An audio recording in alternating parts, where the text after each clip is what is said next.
Hey guys, today we're going to be replacing the radiator cooling fan on my 96 Honda Accord DX model with the non-VTEC engine. This probably is applicable to any 94 to 97 Honda Accord other than a V6 model, but it could be close similar to that.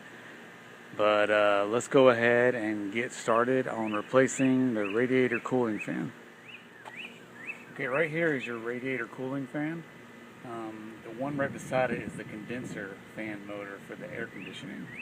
So we're going to be replacing this one today.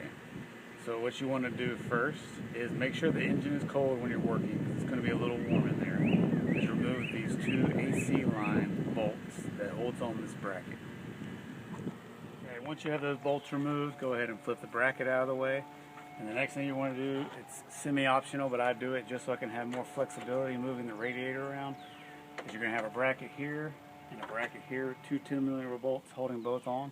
Go ahead and remove those, and also pull up on your reservoir and go ahead and move it out of the way. What you want to do is go ahead and get yourself a pair of pliers, channel locks or otherwise, and go ahead and remove your top radiator clamp and remove it from the radiator. You're going to also have two 10mm bolts holding the top of the radiator fan on. Go ahead and remove those. And down underneath there are two bolts. You do not want to remove those if you don't have to. Because basically the bottom of the fan is open, the brackets, so it'll pull straight out. So you want to remove these on the top, loosen the bottom ones enough where you can be able to pull the fan out.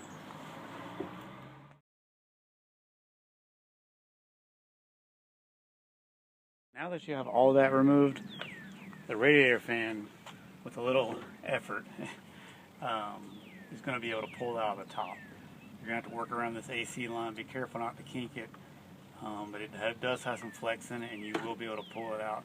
Another option is to pull the whole radiator out if you want to do that and replace the fan that way, but it's going to require some extra steps. So this way would be the easiest way to go ahead and do that. Here's the next step, and I've already removed the radiator fan to show you because it's really hard to show you inside the car. But before you pull the radiator out, this is your radiator fan motor clip. So what you're going to do, you won't be able to see very well, but you want to push down on this. And then once you do that, it should pull right off of the bracket, like so. And then at that point in time, your wiring harness connector, you're going to push down on this side of it and pull out.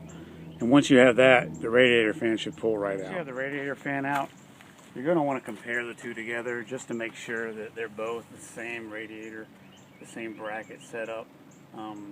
In some models there are two fan manufacturers from the factory, so they may have a different bracket mounting style, so you're just going to put them side to side, make sure the connectors match up, make sure there's nothing broken, make sure all of these brackets are the same. And I'll show you what happened to mine. It started making a noise and I couldn't pinpoint it, but if you watch this, you can see this fan, watch it, it runs on a bearing. And it should have a little bit of spin. I know you can't tell on camera, but it's kind of tough to spin. Now here, on the new one, see how it's free flowing? That's what your fan should be like. But mine, just because of age, has the bearing in it has failed. Hey guys, well, installation is the exact opposite of removal. If you lost any coolant in the changeover, go ahead and add that back up, and if you need to bleed the system, you probably shouldn't have to, but if you do, go ahead and do that, and everything should work pretty smoothly. I'm going to post the link to the part in the description. I got it from Rock Auto. It's a TYC fan. I've used them in many cars for that, and the blower motors, no issues with them, but it's just an option. It's a cheap option. I think it ran around $35 for the whole assembly. So yep, thanks for watching guys.